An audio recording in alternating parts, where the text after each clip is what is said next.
Well, folks, Bruce here from the Coasters Club, and I'm in at Little Wanganui with Garry Howard and Steve. Steve Miller, yeah. Steve Miller. Here we go. Gone surfing. I guess there's a story there. Yeah, I'll be out there, but the swell's just a little bit big and there's a bit much to do on the property, so yeah, no, we'll... So she's great surfing here? It's okay. Comes and goes? Yeah, comes and goes. Comes and goes. Yeah. Look, the reason we're here is the story about the blueberries that are bigger than grapes, from what we hear. They will be, yep. They will be. So this is something you've developed over the last 2 to 3 years. Last year being your first selling out? No, I've been selling them for about 3 or 4 years now, just the crops starting to increase. I'm a bit behind the time, 3 or 4 years selling. Yeah, no, it takes a wee while to get into full production though, and we're not there yet, so yeah, I'm anticipating another couple of years I should be there. So last year was the first year we saw them down in Westwood, I think, on the market maybe. Yeah. And so we've tracked down where they've come from, and Steve's just about to show us these wonderful plants. Right. And just this microclimate that we have at Little Wanganui and Karamea really suits horticulture. Fantastic opportunities. And we'll go and have a look at the plants. You can tell us a wee bit about the special things of them. Yeah, Thanks, Steve. Actually, What was the word again? antioxidant plants. Right. Is that why they're so special? Oh, look, this is a buzzword and it's meant to be so much better for you. It's also anti-cancer type properties.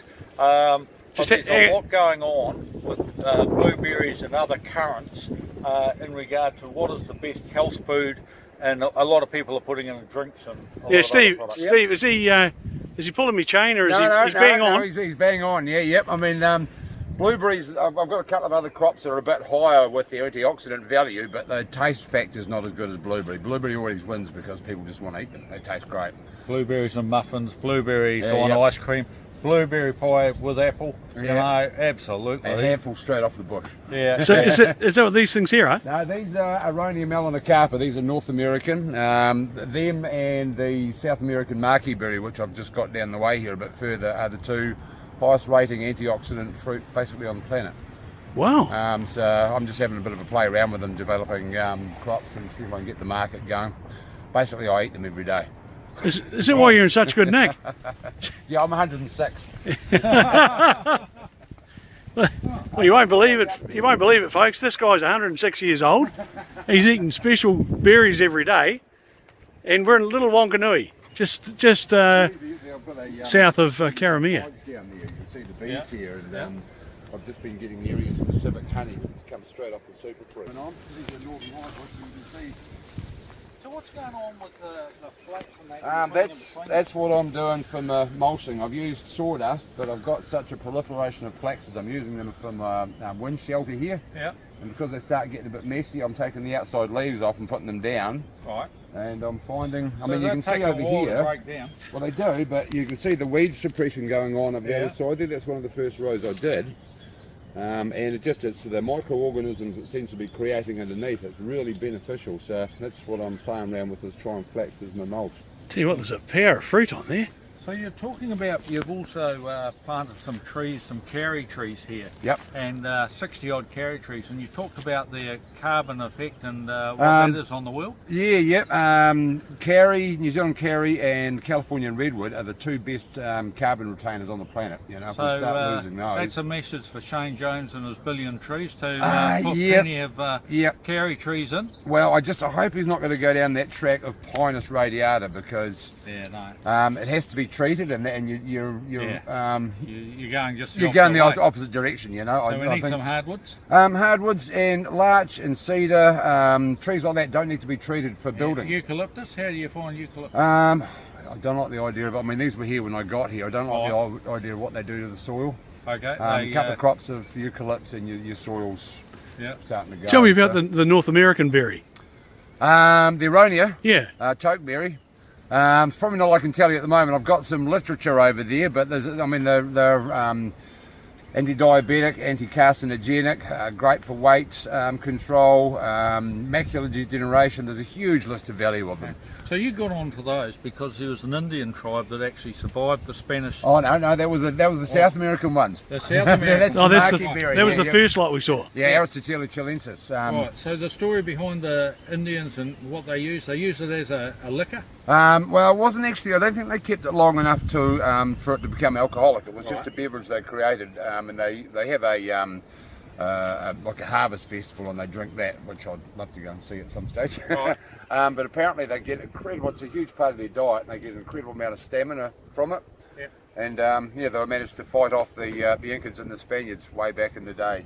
So Steve, would you say, when around Karamea now, there's quite a few horticulture people into different horticulture, not quite commercial, getting there, Yeah.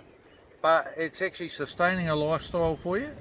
It is. I'm at that stage at the moment where I've got to do, as you know, the duty manager's job at the pub. Yeah. And I'm sort of balancing that. That seems to suck up a bit of time, but I need the revenue, you know. And keep you going. you know, I want to get production up here, but I lack time a little bit. So it's the balancing act at the moment, the transition between having to have a secondary job until this actually becomes the Commercialised full time. full-time. And that's what something that we're seeing in the development of horticulture in the Northern Bulla area. There's a number of people that supplement the development phase before they get it totally commercialised and sustainable. Yeah. I mean, and the sad thing is, because I work up at Karamea, a day and a half out of my fortnight's pay pays for petrol to go up there and back. So I'm working a day and a half just for the privilege of working. Okay, Which bring seems on to the me- hydrogen economy. Yeah, well, I'd have an electric car if I could afford one. Yeah. It seems. So the blueberries, can you sell them? I mean, will people buy them? You can't produce enough. Yeah. You can't produce enough. This is the wonderful thing. Oh, Jesus, this is commercially sensitive information. Oh, I'm loving this. I'll show you a couple of the ones up here. And I joined the Blueberry Association. This variety here was just about fruitless last year, and this is what they're starting to throw out this year. This is a thorn variety, but they're also bringing on a non-thorn. Oh no, they're not thorn. Oh, right. Don't get that right. No thorns. And if you're sitting at home and you think, oh, I want to be able to grow a blueberry tree of my own, what sort of species would you grow? Depends on when you want it to ripe. My favourite tasting one is the Northern Highbush that we've just come from, but they're not as prolific when it comes to fruiting, and they a little bit earlier, so you get your Christmas crop with your Northern Highbush. Right.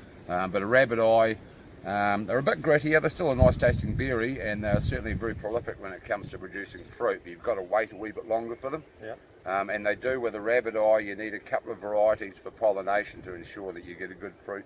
So you've got quite a lot of fruit trees on the property.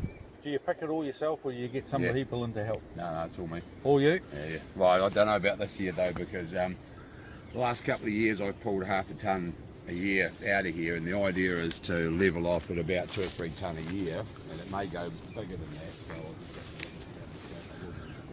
Look at this, folks, and each of these bushes is just fully laden. Look at this. Wow. And Steve's got 7 acres here. pulling out 15k a tonne. So if I can do 2 tonne of this alone, that's an income. I mean, it's more, to me, a living is... Berries in a tonne, have you counted them? No. But I've got a couple of plants like this one here, and there's a couple of others that are doing more than 10 kgs a year each plant. Right. So when you know, if I could get 700 plants doing even close to that, you know, I'm in reasonably good territory. Yeah. But it'll be a year or two, because my first year I didn't have the shelter up, and I lost a lot through the weather. Yeah. So I've gone and taken a lot of cuttings. And I'm regrowing a lot. I've actually had a lot of plants that have come away from seed that I've replanted are doing quite well, and they'll be a cross between a couple of different hybrids I've got. I'll be interested. You can take. No, you can't. It's commercially sensitive. Yeah, no. It'd be a wee while from, mind you, usually a wee while from a cutting to a producing plant. But amongst what I bought, I got this freak plant that I've managed to take cuttings from. That's one of them there. That's only a couple of years old, and it produces the most amazing fruit. It's super vigorous and growing. So now I'm down to about 50 of these I've got stashed through my plantation here, and I'm very, very excited about these ones in particular. Right. So a wealth of information comes from Little Wanganui on our way to Karamea, actually on our way back from Karamea after a tremendous 2-day trip. We've been into so many different activities. I think we're up to about 70 video clips.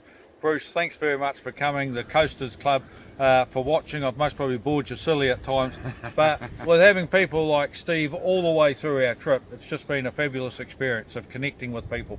Thanks, Gary. And Thanks, Steve, No worries. This Plenty is- of scope in this area. Eh? this is unbelievable. I Yeah. mean, we're talking about a totally undiscovered area. Yeah. No matter what anyone says, this is, and just a lot of you are so environmentally focused. Yeah, no, for me, it's quite hard work up here, but every now and then I just lie back on the grass and have a look at that. I mean, that's Yeah. the backdrop, that's where I work. Yeah, no, and It's not bad. what a great bit of scenery that you've got up there, and terrific area. Only 7 acres, you've really put a bit of work into this. And I see you're ahead of the game again, getting into these flax plants, which I really do believe they're coming back for sustainable fibre. Yeah, that and hemp fibre, I don't think we can deny the two of them. No. And even I'm interested to see with our standard grey flax what the value of the seed oil would be, Right. because they produce a lot of seed, and any viable vegetable oil at the moment has got to have utilised for something or other. So Sounds like a John Hill project of getting the best out of that oil. So have a chat to John. He's right into getting flax Right. oils and Yeah, seed oils, and knows so much about it. So yeah, great opportunity to just tap into that John Hill. He's right into that. yeah, All right, guys, fantastic. I'll take you for a quick scoot up the top. We're just moving up to the top paddock, and we've got Blueberries where he's running special trials.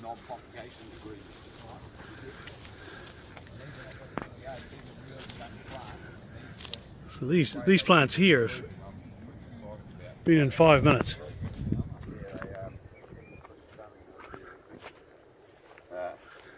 Yeah. So gosh, the fruit on those, look at that. Yeah. I know. So this is just a new species, and still to really come into commercial operation. But Steve's fortunate to be able to have a few growing.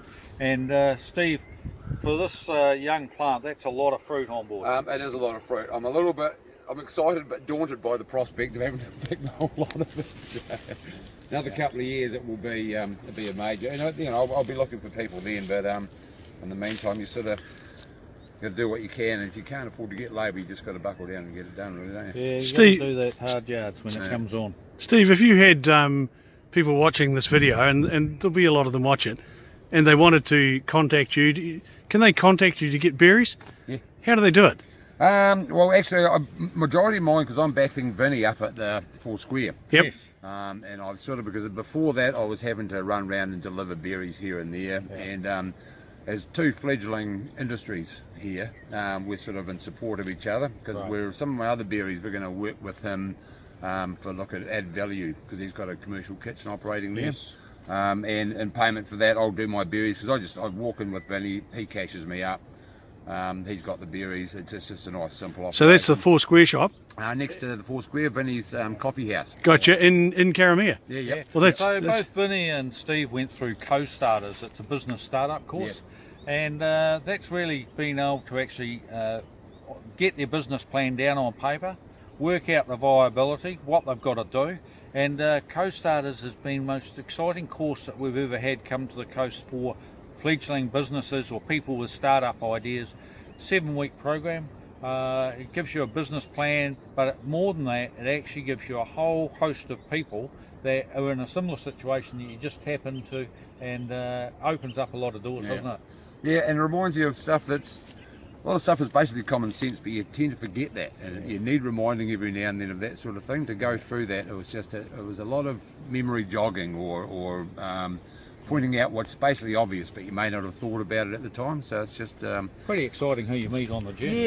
yeah, and even having you guys come along here, sometimes when you're in the middle of head down, ass up working here, you forget the value of what you're doing, and it's really nice to have people come along and have a look and just go, oh my God, you see what you're in the middle of now. Well, So- we've said "Oh my God" a few times over the last 2 days. That's very true. We got to Tony Simpson's and the Massey Ferguson tractors. Tony Johnson's. Oh, Tony, Oh, Yeah. Tony Johnson. Yeah, there we go. We've done it.